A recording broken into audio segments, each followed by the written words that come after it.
ഇന്ത്യയും അമേരിക്കയും തമ്മിലുള്ള താരിഫ് യുദ്ധങ്ങളും അതിനെ തുടർന്നുള്ള പ്രശ്നങ്ങളും ഇന്ത്യയും അമേരിക്കയും തമ്മിൽ നേരത്തെ ഈ പ്രശ്നങ്ങളെല്ലാം ഉണ്ടാകുന്നതിന് മുമ്പ് ഉണ്ടാക്കിയ പ്രതിരോധ കരാറുകളെയും സഹകരണത്തെയും ഒക്കെ ബാധിക്കുമോ എന്നൊരു ആശങ്കയുണ്ട്. അങ്ങനെ ഏതെങ്കിലും തരത്തിൽ ബാധിക്കാനുള്ള ഇടയുണ്ടോ?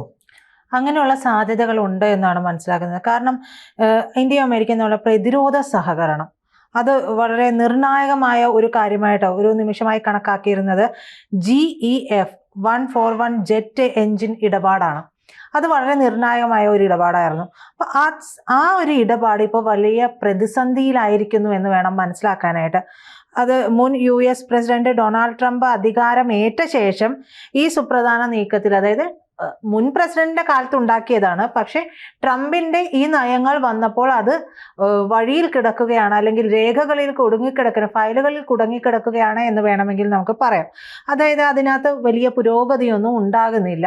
നമ്മൾ പ്രതീക്ഷയോടെ കാത്തിരിക്കുന്നുണ്ട്, പക്ഷെ ഒരു തരത്തിലും ഒത്തുപോകാൻ പറ്റാത്ത രീതിയിലുള്ള ട്രംപിയൻ നയങ്ങളാണല്ലോ ഇപ്പോൾ നടപ്പാക്കിക്കൊണ്ടിരിക്കുന്നത്. അപ്പോൾ ഈ ഒരു കാര്യത്തിൽ മാത്രം ഇത് എന്താകും, ഇതിന് മാത്രമായിട്ടൊരു കിഴിവ് വേണമെന്ന് പറഞ്ഞ് നമുക്ക് അങ്ങോട്ടേക്ക് വലിഞ്ഞേറി ചെല്ലാനും എന്തായാലും ഇപ്പോഴത്തെ നമ്മുടെ ഒരു നിലപാടനുസരിച്ച് സാധിക്കുകയുമില്ല.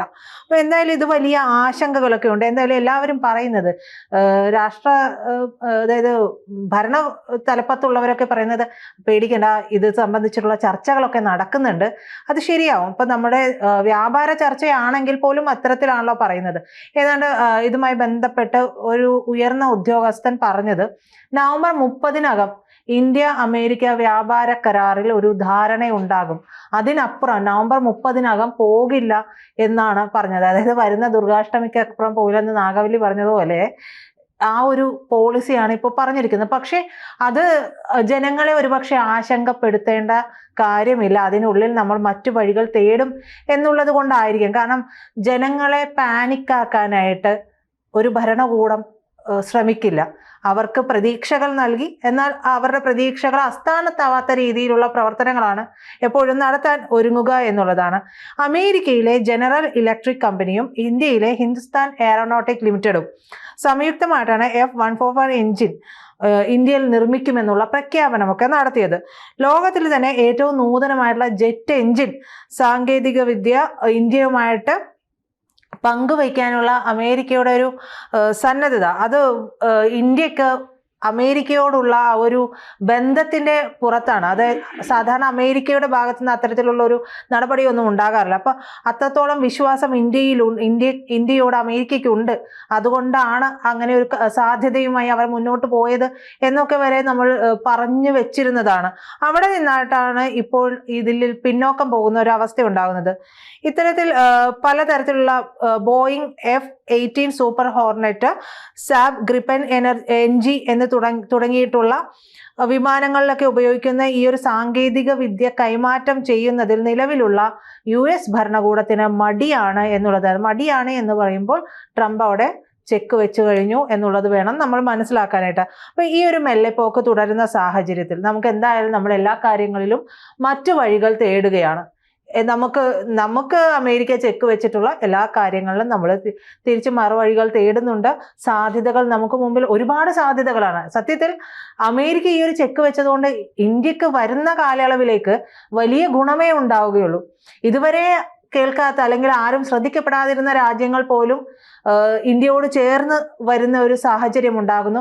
ഒരുപക്ഷെ ഇന്ത്യയുമായി ടൈപ്പിലാകുമ്പോൾ ഏറ്റവും താഴെക്കിടയിൽ കിടക്കുന്ന രാജ്യങ്ങളുണ്ടെങ്കിൽ അവർക്ക് ഒരു ഉണർവുണ്ടാകാനുള്ള സാധ്യത കൂടി ഈ രാജ്യങ്ങളെല്ലാം കാണുന്നുണ്ട് എന്നുള്ളതാണ്. എന്തായാലും ഈ വിഷയത്തിൽ അമേരിക്കയ്ക്ക് എങ്ങനെ തിരിച്ചൊരു ചെക്ക് വെക്കാം, അമേരിക്കയ്ക്ക് ഒരു ആശങ്ക ഉണ്ടാക്കി കൊടുക്കുക എന്നുള്ളത് നമ്മുടെ ഒരു ആവശ്യം തന്നെയാണ്. കാരണം നമ്മളെ ഇത്രയും പ്രതിസന്ധിയിലൊക്കെ നിർത്തുമ്പോൾ തിരിച്ചൊരു മറുപടി, അല്ലെങ്കിൽ ഞങ്ങൾ ഇതിനെ മറികടക്കും, അങ്ങനെയാണല്ലോ ഇന്ത്യ മറികടക്കുന്നത് കാണുമ്പോഴാണ് ഓരോ ദിവസവും എഴുന്നേറ്റ് ട്രംപ് പുതിയ കാര്യങ്ങളും കുത്തിത്തിരിപ്പുമായിട്ട് വരുന്നത്. അത്തരത്തിലൊരു ആശങ്ക അല്ലെങ്കിൽ ഒരു എന്താ പറയാ ഒരു മനസ്സിലുള്ള ഒരു നമ്മൾ ഇറിറ്റേറ്റ് ചെയ്ത് സന്തോഷിക്കുക എന്നൊക്കെ പറയുന്നത് ശരിക്കും ആ ഒരു ഇറിറ്റേറ്റ് ചെയ്ത് സന്തോഷിക്കാൻ നമുക്ക് അനുവാദമുണ്ട് എന്ന് തന്നെ നമുക്ക് കരുതാം. കാരണം അത്രമേൽ ഇന്ത്യയെ ദ്രോഹിക്കാൻ ശ്രമിക്കുന്നുണ്ട് ആ ഒരു രാജ്യം. നമ്മളെ ഏറ്റവും വലിയ വിപണിയായിട്ട് പോലും അവർ ഉപയോഗിക്കാതെ അവരുടെ താല്പര്യങ്ങൾക്കനുസരിച്ച് പ്രവർത്തിക്കുന്നുണ്ട്. അപ്പം നമ്മൾ ഇതിനെ എങ്ങനെ മറികടക്കാം? ബ്ലൂംബെർഗ് പുറത്തുവിട്ടിട്ടുള്ള റിപ്പോർട്ട് അനുസരിച്ച് ഇപ്പൊ ഇന്ത്യ ഫ്രഞ്ച് എഞ്ചിൻ നിർമ്മാതാക്കളായിട്ടുള്ള സാഫ്രൻ എസ്എയുമായിട്ട് ചർച്ചകൾ നടത്താൻ ഒരുങ്ങുന്നു എന്നുള്ള വാർത്തകളാണ് ഇപ്പോൾ വരുന്നത്. 2023 പ്രധാനമന്ത്രി നരേന്ദ്രമോദി വാഷിംഗ്ടൺ സന്ദർശിച്ചപ്പോൾ ബൈഡൻ ഭരണകൂടവുമായിട്ട് ഒപ്പിട്ട കരാറിലെ ഏറ്റവും പ്രധാനപ്പെട്ട ഭാഗമായിരുന്നു നമ്മൾ നേരത്തെ പറഞ്ഞ ഈ GEF 141 എന്ന് പറയുന്നതിന്റെ ആ എഞ്ചിന്റെ സംയുക്ത നിർമ്മാണം എന്ന് പറയുന്നത്. പ്രതിരോധ രംഗത്തെ നിർണായക ചുവടുവെപ്പൊക്കെ ആയിട്ട് വലിയ പുകഴ്ത്തലുകളും ഒക്കെ നമ്മൾ നടത്തിയിരുന്നതാണ്. അപ്പൊ ഇതിൽ ഒരു വ്യതിചലനം വന്നപ്പോഴാണ് ഫ്രാൻസുമായിട്ടുള്ള സഹകരണത്തിലൂടെ നമ്മൾ ഇതിനെ മറികടക്കാനായിട്ട് ശ്രമിക്കുന്നത്. ഈ പാകിസ്ഥാനും ചൈനയും ഒക്കെ ഉയർത്തുന്ന ഭീഷണികളുടെയൊക്കെ ഒരു നടുവിൽ കൂടിയാണ്, അല്ലെങ്കിൽ ആ ഒരു പശ്ചാത്തലത്തിൽ കൂടിയാണ് നമ്മുടെ ആ ഒരു സമയത്താണ് നമ്മുടെ വ്യോമ മേഖലയെ നമ്മൾ എന്താ പറയുക കുറച്ചുകൂടെ കരുത്താർജിക്കേണ്ടതുണ്ട്. ആ മേഖലയിൽ നമുക്കറിയാം നാവിക സെക്ടറിലും അതിലും വ്യോമ മേഖലയിലുമൊക്കെ നമുക്ക് കുറച്ചുകൂടെ ആധിപത്യം സ്ഥാപിക്കേണ്ടതുണ്ട്. നമ്മൾ കുറച്ചുകൂടെ കരുത്തരാകേണ്ടതുണ്ട്. അതിനുള്ള പണിത്തരങ്ങളെല്ലാം നമ്മൾ ചെയ്തുകൊണ്ടിരിക്കുകയാണ്. അങ്ങനെയാണ് ഓരോ എഞ്ചിനുകൾ, ഓരോ ഫൈറ്റർ ജെറ്റുകൾ, അങ്ങനെയുള്ള കാര്യങ്ങളെല്ലാം നമ്മൾ വികസിപ്പിക്കാൻ ഒരുങ്ങുന്നത്. അപ്പോൾ ആ മേഖലകളിലെല്ലാം തന്നെ നമ്മൾ കരുത്താർജിക്കേണ്ടതും അത്യാവശ്യമാണ്. അപ്പോൾ പ്രതിരോധ മേഖലയെ മറ്റു രാജ്യങ്ങളെ ആശ്രയിക്കാതെ എങ്ങനെ വികസിപ്പിക്കാം എന്നുള്ളതാണ് നമ്മളിപ്പോൾ നടത്തിക്കൊണ്ടിരിക്കുന്ന ഗവേഷണം എന്ന് വേണമെങ്കിൽ നമുക്ക് പറയാം. അതിൽ നമുക്ക് വളരെയധികം താല്പര്യവുമുണ്ട്. കാരണം നമ്മുടെ രാജ്യത്തിൻ്റെ സുരക്ഷ ഉറപ്പാക്കുക എന്നുള്ളതിൽ നമ്മൾ ഏറെ പ്രാധാന്യം നൽകുകയും ചെയ്യുന്നുണ്ട്. ഓരോ രാജ്യവും അത് തന്നെയാണ് ചെയ്തുകൊണ്ടിരിക്കുന്നത്. പക്ഷെ എന്നോ ആകാമായിരുന്ന ഒരു ഇന്നലകളെയാണ് നമ്മൾ ഇപ്പോൾ സാർത്ഥകമാക്കിക്കൊണ്ടിരിക്കുന്നത് എന്നത് കൂടിയുണ്ട്. എന്തായാലും ഈ താല്പര്യം മനസ്സിലാക്കിയിട്ടൊക്കെ കൂടിയാണ് ട്രംപ്, അതായത് ചൈനയുടെയും ഈ പറയുന്ന പാകിസ്ഥാന്റെയൊക്കെ ഭീഷണി അവിടെ നിൽക്കട്ടെ, അവൻ എന്ത് ചെയ്യുമെന്ന് നമുക്കൊന്ന് നോക്കിക്കാണാം എന്ന് വിചാരിച്ചിട്ട് കൂടിയായിരിക്കാൻ ട്രംപ് ഈ തരത്തിലുള്ള കാര്യങ്ങൾക്കൊക്കെ ഒരു ചെക്ക് വെച്ചിട്ടുണ്ടാവുക. നമുക്കറിയാം അസിം മുനീറും ഷെഹബാസ് ഷെരീഫും ഈ കഴിഞ്ഞ ദിവസവും ട്രംപിനെ പോയി കാണുകയും സംസാരിക്കുകയും ഒക്കെ ചെയ്തിട്ടുണ്ട്. അപ്പൊ അവർ തമ്മിലുള്ള പല ധാരണകളുണ്ട്. അപ്പുറത്ത് ചൈനയാണ്. അപ്പൊ ഇത്തരത്തിലുള്ള കാര്യങ്ങൾ കൂടി മുൻനിർത്തിയിട്ടാവാൻ ട്രംപ് അങ്ങനെ ചെയ്തിട്ടുണ്ടാവുന്നത്. ഇനി നമ്മൾ ഈ പറയുന്ന GEF 141 ജെറ്റ് എഞ്ചിൻ ഇടപാട് എന്ന് പറയുന്നത് ഒരു സാധാരണ വാണിജ്യ കരാർ എന്നതിനേക്കാൾ ഉപരി ഭൂരാഷ്ട്രതന്ത്രപരമായിട്ട് പ്രാധാന്യമുള്ളത് കൂടിയാണ് എന്നുള്ളതാണ്. ഈ സഹകരണത്തിലൂടെ ഇന്ത്യ റഷ്യയിൽ നിന്നുള്ള പ്രതിരോധ സംവിധാനങ്ങളുടെ ഇറക്കുമതി കുറയ്ക്കാനായിട്ട് അമേരിക്ക ആഗ്രഹിച്ചിരുന്നു. ആ ആഗ്രഹം പോലും അവർ മാറ്റിവെക്കുകയാണ് ചെയ്തിരിക്കുന്നത്. കൂടാതെ ചൈനയ്ക്കെതിരെയുള്ള പോരാട്ടത്തിൽ ഇന്ത്യയെ തന്ത്രപരമായിട്ട് ഒപ്പം നിർത്താനും അമേരിക്ക വളരെ ബുദ്ധിപൂർവ്വം ശ്രമിച്ചിരുന്നു. ഈ രണ്ട് ഇടപാടുകളും പൂട്ടിക്കെട്ടിപ്പോയി എന്നുള്ളതാണ്. അപ്പോൾ ഇത്രയും സുപ്രധാനമായിട്ടുള്ള ഒരു സാങ്കേതിക വിദ്യ പങ്കുവയ്ക്കാൻ അമേരിക്ക സന്നദ്ധത അറിയിച്ചിരുന്നപ്പോൾ ഉദ്ദേശിച്ചിരുന്ന കാര്യങ്ങൾ, മനസ്സിൽ കണ്ടിട്ടുള്ള കാര്യങ്ങൾ ഇതൊക്കെയായിരുന്നു എന്ന് നമ്മൾ കരുതേണ്ടി വരും. എന്തായാലും ഇന്ത്യ സ്വന്തമായി വികസിപ്പിക്കുന്ന ഫൈറ്റർ എയർക്രാഫ്റ്റ് നിർമ്മാണ പദ്ധതി, ലൈറ്റ് കോമ്പാറ്റ് എയർക്രാഫ്റ്റ് തേജസ് പോലുള്ളവയൊക്കെ പുരോഗമിച്ചുകൊണ്ടിരിക്കുകയാണ്. രാജ്യാന്തര നിലവാരത്തിലുള്ള ജെറ്റ് എഞ്ചിനുകൾ സ്വന്തമായിട്ട് നിർമ്മിക്കാനുള്ള ശേഷി നമ്മൾ ആർജിച്ചു വരുന്നതേ ഉള്ളൂ. പൂർണ്ണമായും നമ്മളത് സ്വായത്തമാക്കിയിട്ടില്ല. അപ്പോൾ ഈ സാങ്കേതികപരമായിട്ടുള്ള കാര്യത്തിൻ്റെ ഒരു പിന്നോക്കം നിൽക്കലിലാണ് നമുക്ക് അമേരിക്കയെ പോലുള്ള രാജ്യങ്ങളെ ആശ്രയിക്കേണ്ടി വരുന്നത്. അപ്പോൾ ഇതിനെ മറികടക്കാനുള്ള ഗവേഷണ നിർമ്മാണങ്ങളും കാര്യങ്ങളും പരീക്ഷണങ്ങളും നടക്കുന്നുണ്ട്. പക്ഷെ അതിലേക്ക് ആർജിക്കുന്നത് വരെയുള്ള കാലയളവ് നമുക്ക് പിടിച്ചു നിന്ന് തന്നെ ആകണം.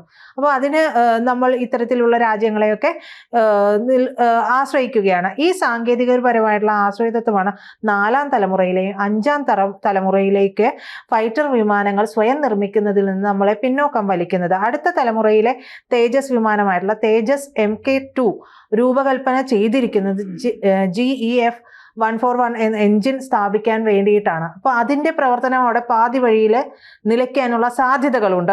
പഴയ സാങ്കേതിക വിദ്യ ഉപയോഗിക്കുന്ന ജാഗ്വർ മിറാഷ് 2000 ജെറ്റുകൾക്ക് പകരമായിട്ട് ഏകദേശം 200 അത്യാധുനിക ജെറ്റുകൾ നിർമ്മിക്കാനായിരുന്നു ഇന്ത്യ ലക്ഷ്യമിട്ടിരുന്നത്. ഈ പശ്ചാത്തലത്തിലാണ് ഈ ഒരു എഞ്ചിൻ നിർമ്മാണ കരാർ വെറും ഒരു ആയുധ നിർമ്മാണ ഇടപാട് മാത്രമായിരുന്നില്ല, മറിച്ച് നമ്മുടെ ഇന്ത്യയുടെ തന്ത്രപരമായിട്ടുള്ള പ്രതിരോധ ഭാവിക്ക് നിർണായകം കൂടിയാണ് എന്നുള്ളത് മനസ്സിലാക്കുക. എന്നാൽ ട്രംപ് ഈ ഒരു കാര്യത്തിൽ മെല്ലെപ്പോക്ക് സ്വീകരിച്ചതോടുകൂടി നമ്മൾ മറ്റ് സാധ്യതകൾ തേടുകയാണ്. അങ്ങനെയാണ് ഫ്രാൻസിലേക്ക് നമ്മുടെ അന്വേഷണം ചെന്ന് നിൽക്കുന്നത്.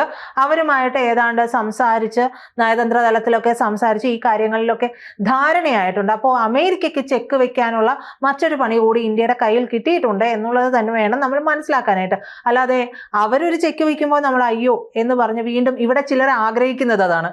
നമ്മൾ വേഗം ചെന്ന് അയ്യോ അത് പറ്റില്ല ട്രംപേ, ഞങ്ങൾക്ക് ഇത് എന്തെങ്കിലും ചെയ്തു തരണം എന്നൊക്കെ പറയണം. പക്ഷെ അത് പോയി പണി നോക്കടാ മോനെ എന്ന് മാത്രമേ പറയാൻ പറ്റുള്ളൂ. നമുക്ക് മുമ്പിൽ വാതിലുകൾ തുറന്നു തന്നെ കിടക്കുകയാണ്. വിശാലമായ ലോകമാണ് ഇന്ത്യക്ക് മുമ്പിലുള്ളത്. അങ്ങനെ അമേരിക്ക കരുതുന്നിടത്ത് പോയി ഓച്ചാനിച്ച് നിൽക്കാൻ എന്തായാലും ഇന്ത്യയെ കിട്ടില്ല. കൂടുതൽ വാർത്തകളും വിശേഷങ്ങളും നിങ്ങളിലേക്ക് എത്താൻ ABC മലയാളം സബ്സ്ക്രൈബ് ചെയ്യുക, ബെൽബട്ടനും അമർത്തുക.